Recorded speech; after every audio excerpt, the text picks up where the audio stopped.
ఈ నెల 16, 17 తేదీల్లో సామర్లకోటలో జరగనున్న సిపిఐ కాకినాడ జిల్లా 2వ మహాసభ విజయవంతం చేసేందుకు పెద్ద సంఖ్యలో పార్టీ శ్రేణులు తరలి రావాలని సిపిఐ రాష్ట్ర కార్యవర్గ సభ్యుడు తాటిపాక మధు పిలుపునిచ్చారు. కాకినాడ సాంబమూర్తి నగర్లో గల పిఆర్ భవనంలో సిపిఐ కాకినాడ 23వ మహాసభ జరిగింది. కామ్రేడ్ పుష్ప ఆదినారాయణ అధ్యక్షతన జరిగిన సమావేశంలో సిపిఐ రాష్ట్ర కార్యవర్గ సభ్యులు తాటిపాక మధు ముఖ్య అతిథిగాను, ఏఐటియుసి జిల్లా కార్యదర్శి తోకల ప్రసాద్ విశిష్ట అతిథిగాను, సిపిఐ జిల్లా అధ్యక్షులు బొడ్డకొండ గౌరవ అతిథిగాను పాల్గొన్నారు. తొలుత కామ్రేడ్ పొన్నమండ రామచంద్రరావు చిత్రపటానికి నివాళులు అర్పించారు. తోకల అన్నవరం వార్షిక నివేదికను సమర్పించారు. ఈ సందర్భంగా తాటిపాక మధు మాట్లాడుతూ ఈ మహాసభలో పలు తీర్మానాలు చేస్తున్నామని అన్నారు. ఈ కార్యక్రమంలో మహిళా సమైక్య అధ్యక్షురాలు భవానీ, పెద్ద సంఖ్యలో ఇంటి పనివార్లు, సంఘం సభ్యులు పాల్గొన్నారు. మా ఇంట్లో నా పని అయిపోయిందా, ₹1 ఇస్తే అక్కడికి వెళ్ళామా, ఇలా చేశామని ఆయన జీవితం అంతా కూడా తన పిల్లల్ని ఇప్పుడు ఆయన గుజరాత్లో చదువుతున్నాడు, ఉద్యోగం చేస్తున్నాడు.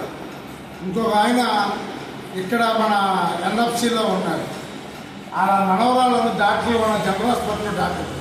మీరు ఎవరన్నా వెళ్ళి జీజీహెచ్కి వెళ్ళి ఇలా మాకు చెప్తే సార్ ఓకే. భారత కమ్యూనిస్ట్ పార్టీ సిపిఐ కాకినాడ నగర 23వ మహాసభ కామెడి పప్పాల అధ్యక్షతన జరుగుతుంది. ఈ మహాసభకు ముఖ్య అతిథిగా నాతో పాటుగా comedy K Bodakonda, comedy Tokala Prasad గారు, భవానీ గారు హాజరయ్యారు.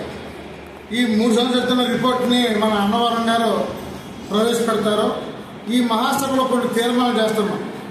ఒకటే, మత్స్యకారులకు ఇస్తున్న ఉపాధిని పెంచాలి. అలాగే 2 ఎస్సీ ఎస్టీ బ్యాక్లాగ్ పోస్టులు భర్తీ చేయాలి. కాకినాడ జిల్లా సమగ్ర అభివృద్ధి కోసం నిధుల సంక్షేమాన్ని అభివృద్ధి చేయాలి. అలాగే మున్సిపల్ కార్మికులకు సమాన పని సమాన వేతనం ₹26,000 ఇవ్వాలి. ఆప్షన్ రద్దు చేసి పర్మనెంట్ అందరినీ కూడా చేయాలి. ఇంట్లో ఎవరైతే పనిచేస్తున్నారో వాళ్ళందరూ కూడా ఈఎస్ఐ కార్డు, ఏదో హాస్పిటల్ ఉంది, ఆ హాస్పిటల్లో ఫ్రీగా వైద్యం చేసే విధంగా ప్రతి ఇంట్లో పనిచేస్తున్న ప్రతి కార్మికులకు ఇవ్వాలన్న కొన్ని తీర్మానాలు చేశాము. ఈ తీర్మానాలను ఇప్పుడు ప్రవేశపెడతారు. రేపు 16వ తేదీ నాడు వీళ్ళందరూ కూడా సామర్లకోటకు ఇచ్చేసి ఈ మహాసభని, బహిరంగ సభని జయప్రదం చేయాలని కోరుతున్నాం.